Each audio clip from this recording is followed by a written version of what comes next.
샬롬, 복된 금요일입니다. 오늘도 주님의 말씀으로 하루를 시작하는 여러분의 삶에 주의 은혜와 평강이 가득하기를 축복합니다. 오늘도 우리가 하나님의 뜻을 알고 그 뜻에 순종할 때 하나님께서 여러분을 통해서 영광 받으실 것입니다. 함께 나눌 말씀은 사무엘상 25장 23절부터입니다. 아비가일이 다윗을 보고 급히 나귀에서 내려서 다윗 앞에 엎드려 얼굴을 땅에 대고 절을 하였다. 그런 다음에 아비가일이 다윗의 발 앞에 엎드려 애원하였다. 죄는 바로 나에게 있습니다. 이 종이 말씀드리는 것을 허락해 주시고 이 종의 말에 귀를 기울여 주십시오. 장군께서는 나의 몹쓸 남편 나발에게 조금도 마음을 쓰지 마시기 바랍니다. 그 사람은 정말 이름 그대로 못된 사람입니다. 이름도 나발인데다 하는 일도 어리석습니다. 그런데다가 장군께서 보내신 젊은이들이 왔을 때에는 내가 거기에 있지 않아서 그들을 만나지도 못하였습니다. 장군께서 사람을 죽이시거나 몸소 원수를 갚지 못하도록 막아주신 분은 주님이십니다. 주님도 살아계시고 장군께서도 살아계십니다. 장군님의 원수들과 장군께 해를 끼치려고 하는 자들이 모두 나발과 같이 되기를 바랍니다.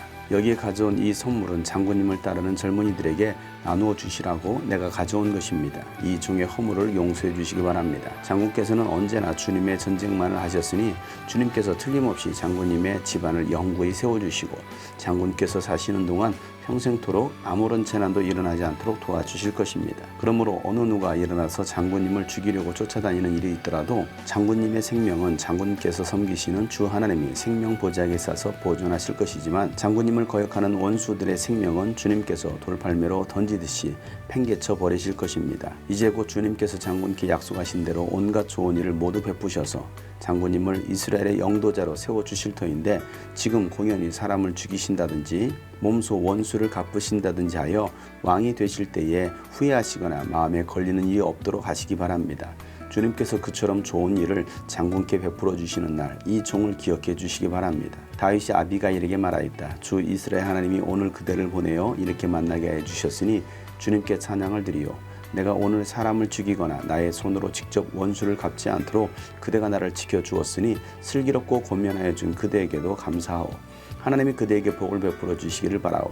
그대에게 아무런 해도 입히지 못하도록 나를 막아주신 주 이스라엘 하나님이 확실히 살아계심을 두고 분명하게 말하지만 그대가 급히 와서 이렇게 나를 맞이하지 않았더라면 나발의 집안에는 내일 아침이 밝을 때까지 남자는 하나도 살아남지 못할 뻔하였소. 그리고 다윗은 그 여인이 자기에게 가져온 것들을 받고서 이렇게 말하였다. 평안히 집으로 돌아가시오. 내가 그대의 말대로 할 터이니 걱정하지 마시오. 아비가일이 나발에게 돌아와 보니 그는 자기 집에서 왕이나 차릴 만한 술잔치를 베풀고 취할 대로 취하여서 흥겨운 기분이 되어 있었다. 그래서 아비가일은 다음 날 아침이 밝을 때까지 큰 일이든 작은 일이든 나발에게 아무 말도 하지 않았다. 아침이 되어 나발이 술에서 깨었을 때에 그의 아내는 그동안에 있었던 일을 모두 그에게 말하였다. 그러자 그는 갑자기 심장이 멎고 몸이 돌처럼 굳어졌다. 열흘쯤 지났을 때에 주님께서 나발을 치시니 그가 죽었다. 나발이 죽었다는 소문을 듣고 다윗이 말하였다. 주님을 찬양하여라. 나발이 나를 모욕하였으나 주님께서 그 원수를 갚아주시고 이 종이 직접 무슨 악을 행하지 않게 막아주셨다. 주님께서는 나발이 저지른 죄악을 나발의 머리로 돌려보내주셨다. 다윗은 아비가일을 자기의 아내로 삼으려고 그 여인에게 사람을 보내어 그 뜻을 전하였다. 다윗의 종들이 갈멜로 아비가일을 찾아가서 그 뜻을 전하였다. 다윗 어른께서 댁을 모셔다가 아내로 삼으려고 우리를 보내셨습니다. 아비가일이 일어나 얼굴이 땅에 닿도록 절을 한 다음에 말하였다. 이 몸은 기꺼이 그분의 종이 되어 그를 섬기는 종들의 발을 씻겠습니다. 아비가일이 일어나서 서둘러 나귀를 타고 길을 떠나니 그 뒤로 그 여인의 몸종 5이 따라 나섰다. 아비가일은 이렇게 다윗의 시종들을 따라가서 그의 아내가 되었다. 다윗은 이미 이스라엘 여인 아히노암을 아내로 맞이했기 때문에 이제는 두 사람이 다 그의 아내가 되었다. 본래 다윗의 아내는 사울의 딸 미갈이었으나 사울이 이미 다윗의 아내를 갈림 사람 나이스의 아들 발디에게 주었다. 아멘. 다윗은 큰 잔치를 벌이는 나발에게 종들을 보내어서 먹을거리를 좀 보내달라고 요청을 했습니다. 하지만 이 나발은 다윗을 도망한 노예 취급을 하면서 모욕을 했습니다. 그렇게 모욕당한 다윗은 나발을 죽이려고 군인 400명을 이끌고 나발에게로 찾아갑니다. 그 소식을 전해 들었던 아비가일은 먹을 것을 챙기고 다윗을 먼저 만나러 갑니다. 다윗이 자기를 죽이려고 했던 사울을 죽이지 않았던 모습과는 다르게 나발에게는 분노를 표출하고 있는 것입니다. 어찌 보면 다윗의 신앙이 밑바닥을 치고 있는 것입니다. 자신의 감정대로 그 일을 처리하려고 했던 것입니다. 그것은 결코 하나님께서 원하시는 방법이 아니었습니다. 하나님은 그러한 다윗의 범죄를 막기 위하여 아비가일을 보내시는 것입니다. 아비가일은 다윗을 만나자마자 땅에 얼굴을 대고 다윗에게 절을 합니다. 그러면서 자신은 종이라고 부르고 다윗을 향하여선 장군이라고 부릅니다. 그리고 나발이 그와 같은 모욕을 준 것은 다 자신의 잘못이라고 말을 합니다. 그러면서 자신의 남편 나발에 대해서 말하기를 이름처럼 정말 못된 사람이라는 것입니다. 나발의 이름은 어리석다, 바보라는 뜻입니다. 그와 같이 자신의 남편을 다윗 앞에서 어리석다라고 얘기를 하고 있는 것입니다. 그리고 만약에 다윗이 나발을 죽이게 되었을 때는 하나님께서 반드시 다윗을 이스라엘의 왕으로 기름 부어 세우실 텐데 그때 후회하게 될 것이라는 것입니다. 그러니 후회하기 전에 다윗이 사람을 죽이거나 원수를 갚지 못하도록 막아주시는 분이 바로 주님이시라고 아비가일은 말하고 있습니다. 다윗은 언제나 주님의 전쟁을 치렀기 때문에 사사로운 감정으로 원수를 갚지 말라는 것입니다. 왕은 개인적인 일로 싸우는 사람이 아니라는 것입니다. 다윗의 사명을 일깨워주고 있는 것입니다. 하나님의 일을 위해서는 자신의 감정이나 이성을 잠시 내려놓고 하나님의 군사로 바로 세워져야 된다는 것입니다. 오늘 우리는 어떻습니까? 우리는 하나님께로부터 부름받은 사명자들입니다. 하나님께서 저와 여러분을 보내십니다.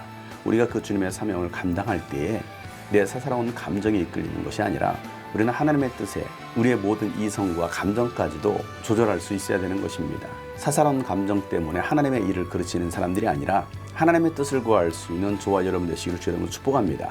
원수는 하나님께서 심판하실 것이기 때문입니다.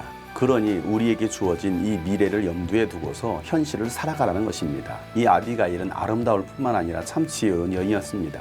우리가 오늘을 사는 것도 마찬가지입니다. 나의 미래를 염두에 둔다면 오늘 하루 사사로운 일에 결코 흔들려서는 안 된다는 것입니다. 아비가일은 하나님께서 다윗을 이스라엘의 영도자로 세워주실 것에 대해서 분명히 말하고 있습니다. 하나님께서 다윗의 생명을 하나님의 생명 보좌에 쌓아서 보존하실 것이지만 원수들의 생명은 돌팔매로 던지듯이 내팽개칠 것이라는 겁니다. 이 아비가일의 말을 들은 다윗은 마음을 누그러뜨리고 아비가일의 말대로 나발을 죽이기를 멈춥니다. 누군가가 범죄하려고 할 때에 여러분의 지혜로운 권고로 그 사람의 범죄가 멈춰지고 하나님의 뜻에 순종할 수 있는 사람들이 세워지도록 여러분이 아비가일과 같은 그런 위로자, 권고자가 될 수 있기를 축복합니다. 우리에게는 하나님의 이 지혜가 있어야 되는 것입니다. 하나님의 지혜가 없으면 우리는 언제든지 실수하고 넘어질 수 있다는 사실입니다. 다윗은 다시 광야로 돌아가고 아비가일은 집으로 돌아갑니다. 나발은 집에서 큰 잔치를 베풀고 술에 취해 있었습니다. 자신의 미래가 어떻게 될지도 모르고 있는 것입니다. 하나님 앞에서 악한 자들은 자신의 미래가 어떻게 펼쳐질지도 모르고 흥청망청 살아가는 것입니다. 먹고 취하는 것입니다. 아비가일은 나발이 그 다음날 술에서 깨어났을 때에 있었던 일을 다 이야기해 줍니다. 그 말을 들은 나발은 심장이 멎을 듯 경직하게 됩니다. 그리고 몸이 돌처럼 굳어졌다가 10일 후에 하나님께서 치심으로 나발은 죽게 됩니다. 하나님께서 대신 심판하신 것입니다. 다윗이 나발을 보복하지 않고 다윗 대신 하나님께서 그를 치신 것입니다. 하나님께서 그와 같이 하셨지만 그 일에는 아비가일이 있었다는 사실입니다. 다윗이 자신의 감정과 이성을 잡지 못하고 나발을 죽였다고 한다면 그는 하나님 앞에서 큰 범죄를 저지를 수 있었던 것입니다. 그러나 아비가일의 지혜 때문에 다윗이 범죄하지 않게 된 것입니다. 그런 아비가일을 다윗은 아내로 맞아들입니다. 다윗에게는 이미 사울의 딸 미갈이 아내로 있었습니다. 그런데 사울은 미갈마저도 빼앗아서 갈림 사람 라이스의 아들 발디에게 다윗의 아내 미갈을 주게 됩니다. 파혼을 시킨 것입니다. 사울은 다윗을 왕가의 집안에 받아들이고 싶지 않았던 것입니다. 사울의 악함과 나발의 악함은 하나님께서 반드시 심판하십니다. 사랑하는 여러분, 원수들은 하나님 손에 맡겨드리고 아비가일과 같은 지혜가 여러분 가운데 있기를 축복합니다. 다윗의 신앙이 밑바닥으로 곤두박질 칠 때에 그것을 막은 사람이 바로 아비가일이었던 것입니다. 여러분 주변에 신앙에서 무너지고 하나님과 멀어지는 사람이 있습니까? 신앙의 내리막길을 가고 있는 사람이 있습니까? 여러분들이 아비가일이 되어서 그 사람의 신앙을 세워주고 잘못된 길로 갈 때에 그 길을 바로잡아 줄 수 있는 여러분 되시기를 예수 이름으로 축복합니다. 샬롬.